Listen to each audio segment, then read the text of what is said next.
দর্শক এই মুহূর্তে আমি আছি ঢাকা শ্যামবাজারে। তো দর্শক আজকে আমরা জানবো যে আজকের পাইকারি বাজার ঢাকা শ্যামবাজারে কিভাবে দেশি পেঁয়াজ এবং এলসি পেঁয়াজ এবং পাকিস্তানি পেঁয়াজগুলো দর্শক আজকের বাজারে বিক্রি হয়। তো দর্শক যে যেখান থেকে আজকে আমাদের এই ভিডিওটি দর্শক এই মুহূর্তে দেখতেছেন, সকলে লাইক কমেন্ট করে পুরো ভিডিওটি দেখতে থাকুন। আসসালামু আলাইকুম। ওয়ালাইকুম আসসালাম। বড় ভাই কেমন আছেন? আলহামদুলিল্লাহ ভালো আছি ভাই। ভালো আছেন? ভালো আছি। তো ভাইয়ের নাম কি ভাই? আমার নাম মোহাম্মদ আক্কাদ আলী জোয়ারদার। আমি মেসার্স আহসান ট্রেডার্সের সেলম্যান। আচ্ছা আচ্ছা, মোহাম্মদ আক্কাদ আলী জোয়ারদার ভাই। তো আজকের বাজারে কেমন দাম চলতেছে? আজকের বাজারে এলসি পেঁয়াজ যাচ্ছে 94 থেকে 95 এক নম্বরটা, আর পাকিস্তানি যাচ্ছে 74 থেকে 75 টাকা। আচ্ছা আচ্ছা, পাকিস্তানিটা হ্যাঁ, আমরা এখানে দেখতেছি ভাই পাকিস্তানি পেঁয়াজগুলো আসছে। হ্যাঁ, এইগুলা কত আজকে? এগুলো 74 75। এইগুলো আজকে বিক্রি করতেছেন 74 75 টাকা। আচ্ছা, আজকের বাজারে দর্শক আজকে কিন্তু বিক্রি হইতেছে 14 আগস্ট, আজকে 74 75 টাকা পাকিস্তানি পেঁয়াজ আজকের বাজারে। এরপরে দেশিটা কত করে? দেশি পেঁয়াজ বেশি আমি 90 থেকে 100 টাকা। দেশিটা 90 থেকে 100 টাকা। আপনার পিছে দেখতেছে এটা কোথার? এটা সস্তায়নের মাল, এটা 95 টাকা। এটা 95 টাকা না, এটা হচ্ছে 95 টাকা আজকের বাজারে। আর এইটা কোথার ভাই? এটা আপনার ভারতের নাসিকের মাল। এটা ভারতের নাসিকেরটা কত করে? এটা আপনি 94 95 আর কি। এইটা বিক্রি করতেছেন আজকে 94 95 টাকা। দুই একটা বাড়তে পারে বাজার, একটু বাড়তে পারে না, একটু বাড়তে পারে। এটা হচ্ছে নাসিকেরটা 94। আচ্ছা আচ্ছা, ইন্ডিয়ান পেঁয়াজের চাহিদা কেমন? ইন্ডিয়া চাহিদা, নাসিকের পেঁয়াজের চাহিদা বর্তমানে একটু মোটামুটি ভালো। মোটামুটি ভালো না? মোটামুটি ভালোই আছে, মোটামুটি ভালো আছে। তো আমরা দেখতেছি পাকিস্তানি পেঁয়াজগুলো আসছে, এটা কেমন চলতেছে? পাকিস্তানি পেঁয়াজ মাঝে 2 দিন আসলে কেনা বেচা কম ছিল। যা হোক আজকে 14 আগস্ট, আজকে একটু কেনা বেচা ভালো হয়েছে। 74 বিক্রি করেছি। মনে হয় আগামী কাল বা 2 একদিনের ভিতরে একটু বাজার বাড়তে পারে। পাকিস্তান মালের পেঁয়াজের দাম একটু বাড়তে পারে, দাম একটু বাড়ার সম্ভাবনা আছে। একদিন বেশ জ্ঞানদাম ছিল, জ্ঞানদামের জন্য কোনো পাইকার ঢুকতে পারতো না। আবার কত ছাত্ররা আসে বেচাটা একটু বিঘ্ন ঘটাইছে, যার জন্য বেচা কেনা একটু কম ছিল। এখন বেচা কেনা ভালো হইলে একটু বাড়বে বাজার। আচ্ছা, দাম বাড়ার সম্ভাবনা আছে, কাস্টমার ঢুকতেছে, বাজার বাড়বে, দাম আর একটু বাড়ার সম্ভাবনা আছে। আমরা একটা শুনলাম যে 70-80 টাকা নাকি দাম পড়বে, এটা কি গুজব নাকি? 70-80 টাকা পেঁয়াজ কোনোদিনও হবে না, এটা হলো একটা গুজব ছড়াইছিল। আমরা আজকে একটা সস্তার মূল্য তালিকা পেয়েছি। খুচরা দেশি পেঁয়াজ বিক্রি করতে পারবে 120 টাকা। শাকসবজি যা আছে এটা একটা মূল্য তালিকা বানাইছে। পুনরায় যদি আবার বাজারটা বহল রাখে তো ওইটা বহল থাকবে। আবার যদি নতুন কোনো তালিকা হয় তাহলে ওইটার বাজার বহল থাকবে। আচ্ছা আচ্ছা, এখনো বলা যায় না। বর্তমান বাজারে যা আমরা বেচছি এটাই বেচবো, এটাই বেচতে বলছে। বর্তমান বাজার এটাই মাল বেচতে হবে। কিন্তু 70-80 টাকা এটা হলো গুজব ছড়াইছিল। এটা ছাত্ররা বলছিল যে এরকম বেচতে হবে, কিন্তু না, এটা একটা সরকার তরফে একটি তালিকা আসবে, সেই তালিকা অনুযায়ী আমাদের বিক্রি করতে হবে। তবে এখন বিক্রি করা লাগতেছে আগের তালিকায় যে সস্তার একটা মূল্য তালিকা ছিল ওইটাই। তাদের দেশি বীজ দেখলাম 120 টাকা খুচরা বিক্রি করতে বলছে আর কি। ওইটা আচ্ছা আচ্ছা। আর এই সামনের এইগুলা কোথার ভাই? সামনে এটা আপনার পাংশা সোনাপুরের মাল, এটা 100 টাকা ম্যাচ বিক্রি করলাম। এটা পাংশা সোনাপুরেরটা 100 টাকা করে। 100 টাকা, 100 টাকা করে। আজকে বেচা কিনা কেমন হইছে? বেচা কিনা আমার মনে হয় প্রায় 200 এর মতন হইছে আর কি। 200 মানে সকাল থেকে 200 হইছে। আচ্ছা, প্রায় 200 হইছে প্লাস, 200 প্লাস বিক্রি হইছে। আচ্ছা আচ্ছা আচ্ছা। তো এখন আমদানি কেমন হাটের বাজারে? হাটের বাজারে আজকে আমদানি হয়েছিল, গতকালকে বাজার একটু কম ছিল, 36 34 3700 বাজার ছিল। আজকে আবার 36 থেকে 3800 বাজার। এটা আপনার সস্তাইল, সোনাপুর, ফরিদপুর, মাঝের দিয়া। আর পাবনার দামটা একটু বেশি গেছে, 4000 টাকা 41 টাকা মন গেছে। 4000 টাকা গেছে। গতকালকে দাম কম ছিল, এর আগেও বাজার বাড়ছিল, একদিন 45-47 টাকা হয়েছিল। কিন্তু বাজারটা পরের দিনই 10 খায় এই ছাত্রদের আন্দোলনের জন্য একবারে কমে যায়। কমার পরে আজ আবার বাজার একটু স্থিতিশীল হয়েছে। 3800-4000 পাবনা বিক্রি হয়েছে, আর ফরিদপুরের মাল 3600-3800 এরকম দেশের বাড়িতে বিক্রি হয়েছে। তো আমার মনে ধারণা আজ 14 আগস্ট, তবে এখন 2-1 টাকা বাড়তে পারে। আমি এখনো বলি আগামী মাসের 3 তারিখ থেকে 10 তারিখ পর্যন্ত আবারও বাজার বাড়বে, দাম আবার বাড়বে। আগামী মাসের 3 তারিখ 10 তারিখ পর্যন্ত আবারও বাজার বাড়বে। এই বাজারটা কতদূর ঠেকবে আমি এখনো বলতে পারছি ঠিক মতন। তবে এলসিপি কিছু কিছু মাল আসতেছে। কালকেও 28 গাড়ি ভারতের মাল ঢুকছিল, ওটা পরেই ভারতে বিক্রি হয়েছে 92 টাকা আটানা, আমার নিজের মাল। এলসিপি আজকে আসা বন্ধ হবে? এলসিপি এখন কি হবে এখনো বলা যাচ্ছে না। আমার 10,000 টন করা আছে, ওইগুলা যা হোক কাল বাজারে আমরা ঢাকা আনিনি, ওটাই বিক্রি হয়েছে 92 টাকা আটানা। ওখানটা আনতে ঘাটতি দিয়ে গাড়ি ভাড়া দিয়ে 5 টাকা খরচ হয়। তো আমি এখানে বেশি 94-95, এই জন্য মালটা ওখানে আনিনি, ওখানে বিক্রি করা দিয়েছি 92 টাকার না। তো ঢাকা শহর এটা পড়ে গেল 97 টাকা, এই জন্য ওখানে বিক্রি করতে পরে দাম বেশি। এখন মাল পুনরায় ঢুকবে কিনা আমার জানা নাই, তো আমি জানলি পারে আপনার জানাবো। যাই হোক, পাকিস্তানি মাল আসতেছে, মিশরের মাল। পাকিস্তানি একটা মাল দেখছি ভাই, ঠিক আছে, এই মালটা খুবই চমৎকার মাল। হ্যাঁ, পাকিস্তানি মালটা কত করে ভাই? 74-75। এইটা ওটা 74-75। এইটা 74-75 টাকা না? সুপার মাল। এইটা হচ্ছে পাকিস্তানিটা 74-75 টাকা, হাই সুপার কোয়ালিটি। এটা হচ্ছে পাকিস্তানি ভাই।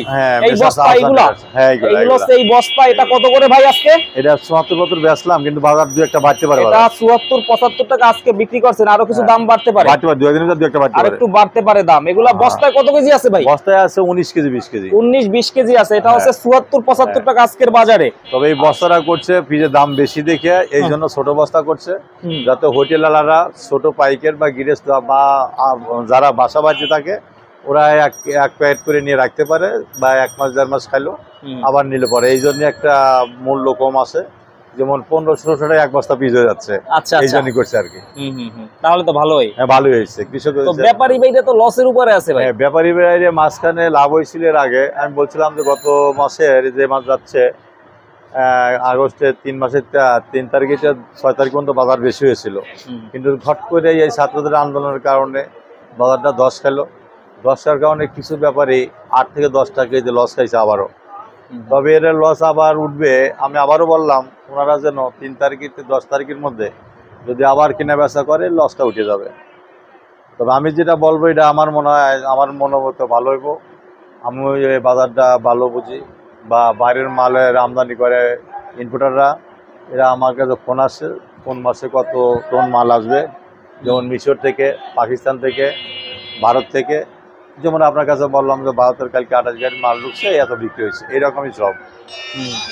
তো আমরা আবার নতুন খবর পেয়েছি যে মিশরের কিছু মাল ঢুকবে মাছ ধরে পরে। মিশরেরটা আসবে? হ্যাঁ, মিশরটা আসবে মাছ ধরে পরে, তখন দাম কমাতে পারবে না। কিন্তু চায়না মাল কিন্তু মার্কেটে অনেক সস্তা, 55 থেকে 65 টাকা। চায়না পেঁয়াজ আছে, ওটা ভালো কোয়ালিটি। ভালো না, ওটা বড়, ওটা আবাসিক হোটেলে বড় বড় হোটেলে চলে, এগুলা খাওয়ার জন্য।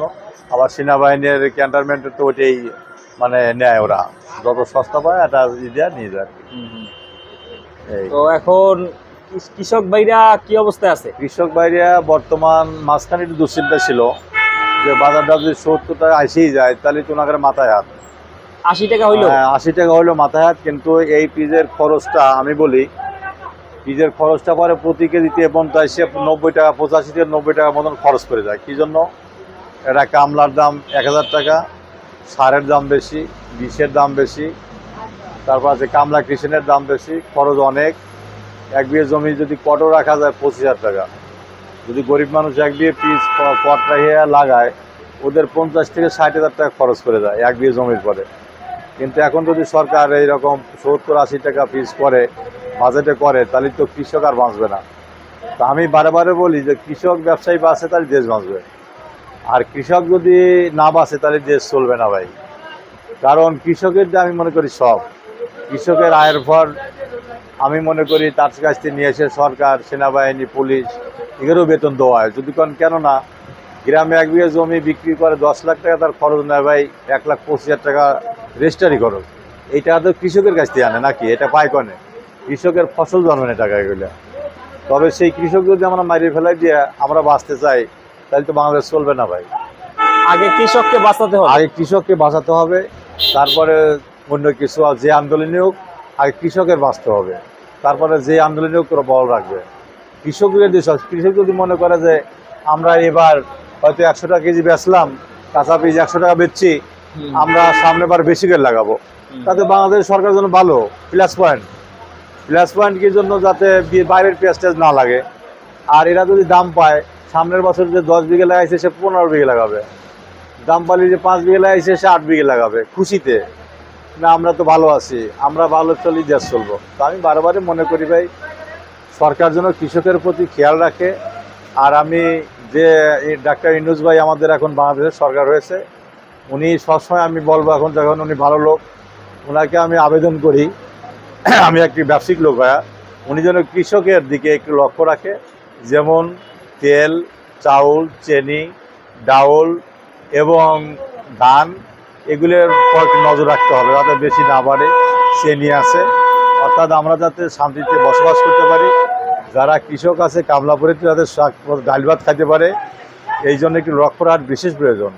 এই জন্য আমি সরকারের কাছে আবেদন করি কৃষকের প্রতি একটু খেয়াল রাখবেন, আর দেশটা যেন ভালোভাবেই চলে একটু এদিকে নজর রাখতে হবে। কোনো চুরি ডাকাতি যেন হয় না, আমরা ব্যবসায়িক লোক রাতে যেন কোনোদিন আমাদের ক্ষয়ক্ষতি না হয় সেদিকেও লক্ষ্য রাখতে বলি। আর যেমন সেনাবাহিনী টল দিচ্ছে, এরকম টল যদি প্রত্যেক দিন দেয় আমাদের ব্যবসায়ীর দিন ভালো। অথচ দিন যদি একবারও এক এলাকায় একটা ঘুরান দেয় তো মানুষের মনে একটু ভয় থাকে, না সেনাবাহিনী মার্কেটে আছে, আমাদের টাকা পয়সা চিন্তাই হবে না, আমরা ভালো হলে চলাফেরা করতে পারবো। আর যদি সেনাবাহিনী মার্কেটে উঠে নেয় আমাদের আবার ডাকাতি হওয়ার সম্ভাবনা আছে, অনেক চিন্তাই হয়। এই যে সেদিনও শুনলাম যে মোহাম্মদপুর ডাকাতি হয়েছে, এর শুনলাম যে আর অন্য এক জায়গায় ডাকাতি হয়েছে, এগুলো তো আমাদের ভয়াবহ। আমরা রাতে বিক্রি করি, টাকা পয়সা নিয়ে বাসায় যাওয়া, এটার সমস্যার মাধ্যমে পড়ে যাই। এই জন্য আমি ডাক্তার ইউনূস ভাইয়ের কাছে এবং উপদেষ্টাদের কাছে আবেদন করি মাঠ থেকে যেন সেনাবাহিনী না উঠে নেওয়া হয়। আমাদের দিন দরকার এক এলাকায় একবার আসুক, তাও আসতেই হবে, এটা আমাদের আবেদন রইল। আর বারবার বলি কৃষক ভাইদের কথা, কৃষক ভাইদের জন্য নজর রাখে। সেনাবাহিনীর বলি যে আপনারা একটু খেয়াল রাখবেন, আমাদের বাংলাদেশের সে যে দলই করুক না কেন, সে যে দল করুক না, আমরা ভাই ভাই বাংলাদেশের সবাই এক নজরে থাকি, যাতে এক পায়ে দাঁড়াতে পারি। আমাদের কৃষক ভাই এবং ব্যবসায়ীজীবী যারা আছে এরা বাঁচে থাকলে পারে, তারাও বেতনটা ভালোভাবে নিতে পারবে, আবার পুলিশরাও বেতনটা ভালোভাবে নেবে, সরকারও ভালোভাবে চলতে পারবে। তবে আমরা কৃষক যদি না বাঁচি, ব্যবসায়ী যদি না বাঁচি ভাই, তাহলে তো আর কেউ করে বাংলাদেশ চলবে।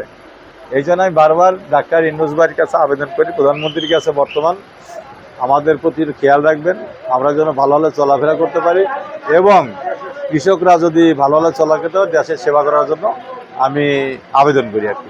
আচ্ছা ভাই, ঠিক আছে, থ্যাংক ইউ ভাই, খুব সুন্দর কথা বলছেন ভাই, অসংখ্য ধন্যবাদ। আসসালামু আলাইকুম। ওয়ালাইকুম আসসালাম।